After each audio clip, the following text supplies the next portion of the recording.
po, water sign, Cancer, Pisces, and Scorpio. Kumusta po kayong lahat?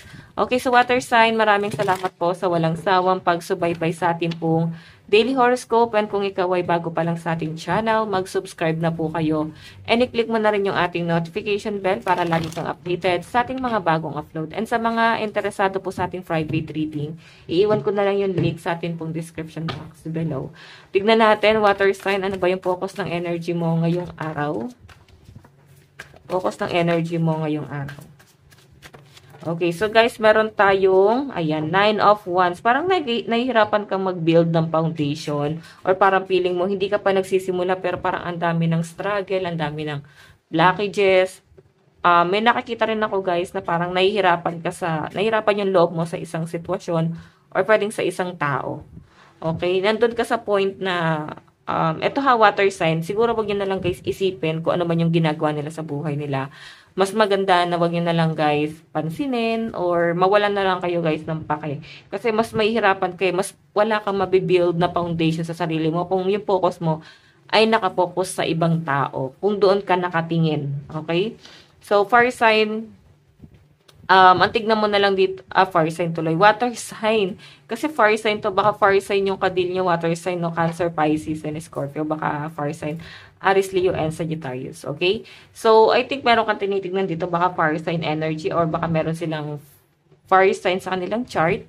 So, siguro, nahihirapan ka ngayon mag-focus sa trabaho, nahihirapan ka na gawin yung mga bagay na dapat inuumpisahan mo na, parang di ka makapag-move forward kasi siya yung magiging sagot eh. Siya yung magiging parang healing mo. Okay, once na makausap man lang or magkaroon man lang guys ng, alam mo yon, bonding siguro to. So, I think siya yung nakakatulong talaga sa inyo guys. Nakatanaw ka sa kanya, nahihirapan ka mag-build ng foundation kasi parang ito yung mentor mo. Okay? Siya yung mentor, tapos siya rin guys yung tutulong or tumulong sa inyo kung nasan ka ngayon, water sign. Okay, so tignan pa natin. Siguro water sign ano to, hindi sa relationship, hindi sa love life, pwede sa connection mo sa ibang tao, kaibigan, pamilya, basta hindi ko siya nasasend sa love life. Kung love life man guys, is parang walang naging relationship na sa taong yan. Parang walang label. Okay? Or pwedeng ex, pwedeng ganyan. Pero hindi ko siya masabing connection mo na eh. Tignan natin, guys.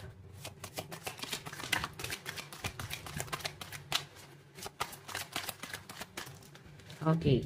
So, guys, meron tayong Wheel of Fortune.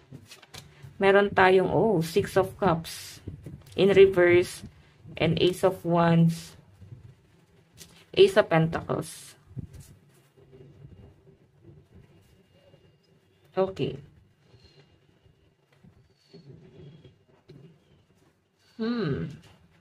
Wheel of Fortune kasi guys, new beginning. Tignan mo ha, naka-reverse yung Six of Cups. Ito kasi guys ay offer. So I think meron ka ng tatanggihan na offer. Hindi ka na guys tatanggap ng tulong sa taong yon. Kasi nandun na sa point na parang nanunumbat or basta may nililimitahan ka dito. Ace of Wands kasi guys last, no? So, I think may temptation dito. Natitempt ka siguro sa offer na tong taong to. Ace of Pentacles, maganda yung offer. Pero, siguro nag-aalangan yung mga water sign kung i-grab nyo ba yung opportunity or wag na lang. Or ipagpapatuloy nyo pa ba or wag na. Pwede kasi guys sa isang company or sa trabaho mo ngayon, sa career mo, sa business, is may tumulong, no? May nag-backer sa inyo. Okay? Ang problema lang guys, nung tumagal ka, pwede nag-improve ka doon. Ang layo na nang nararating mo. Pwedeng water sign, nandun na sa point na saka nagkaroon ka ng gulo doon sa backer na yon or sa taong tumulong sa inyo. Okay, kaya parang nandun kayo sa point na nawawalan ka ng gana. Yan o, nawawalan ka ng gana. Wheel of Fortune. So, I think nakakita ko sa inyo guys, magpapatuloy ka rito. Pero, hindi na para magkaroon ka pa ng connection sa taong to. Okay? Sa pinapakita sa akin guys, mukhang nagkakaroon ng misunderstanding sa inyo. May nasisira dito. The Tower, Queen of Swords. May nasisira dito sa connection yung dalawa. Okay? So, I think, relationship to. Trust issue yung nakikita ko rito. Hindi naman siya guys inggitan eh. Hindi ko nakakitang inggit to. Siguro may sumira lang talaga, misunderstanding lang talaga. Kumbaga hindi lang talaga kayo guys nagkaintindihan doon sa napag-usapan nyo siguro or kailan ba to. Basta may misunderstanding. Pero hindi ko siya nakakita guys na inggit. Okay? Tingnan po natin.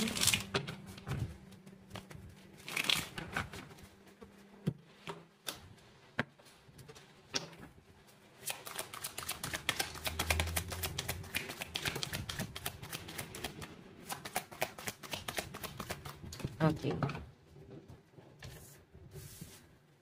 So, meron tayo guys, the star. Ito guys, so may pipigil talaga sa success ng mga water sign. Kasi new beginning guys yung Wheel of Fortune. So, nag-overthink yung iba sa inyo guys kung paano nyo makukuha tong success na to.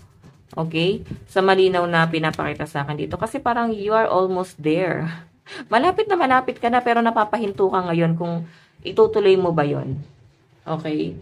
Sige, tignan pa natin. Meron tayong 7 of Cups in reverse. Ayan, reverse talaga siya guys. So, ang daming opportunity dumating sa inyo guys. Pero parang ang worst nung nangyari. Mukhang sa mali ka napunta. Okay? Hindi ka kampante sa kung nasan ka ngayon. Parang ang worst nang nangyayari guys. Okay, ayun no. Ang daming offer sa inyo eh. Okay, tignan pa natin. Meron tayong Explorer of Swords. Okay, so sa pinapakita sa akin dyan,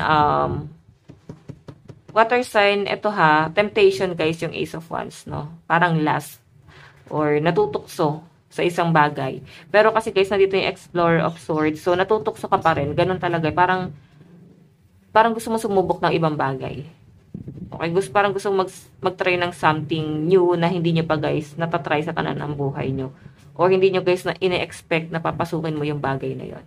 Okay, so I think nagkakaroon ng expansion. Temptation to eh. Okay, so meron tayo guys Explorer of Cups. Ito Explorer of Swords eh. So ito guys, beginner ka pa lang dito sa bagay na to, no? Magsisimula ka pa lang. Ito naman guys, Ace of Pentacles, Explorer of Cups. So, nagsisimula ka pa lang pero parang nawawalan ka na ng gana. Kasi parang ang daming conflict. May nakikita rin ako guys na parang nawawalan ka ng motivation, nalalata ka. Hindi mo alam kung ano, sisimulan mo ba talaga to or what. Kung ano ba yung plano mo dito. Or baka wala kang plano sa ngayon. Ngayon parang pinapahupa mo muna yung tension. Saka mo siya guys sisimulan. Yun yung mas malinaw na pinapakita sa akin dito. Okay? So, sige, tignan natin guys ano naman ang inyong advice. Meron tayong you are electrifying. Allow your talent to do the talking. So, ito guys hindi mo daw basta-basta may improve yung talent mo. Siguro mas maganda. Parang nandyan pa rin yung talent, pero kailangan guys ay parang lakasan nyo yung pakiramdam nyo. Okay, or magtanong ka pa rin para sure, no? Kumbaga, confirmation lang to guys. Para mas ma-enhance ka pa. At least alam mo na tama yung ginagawa mo. Tama yung pinofurso mo. Alam mong kahit pa paano is walang mali doon. Lucky number mo guys is 26 and 20. Ito lang po ang inyong reading. Bukas po ulit. God bless and love you all. Bye-bye.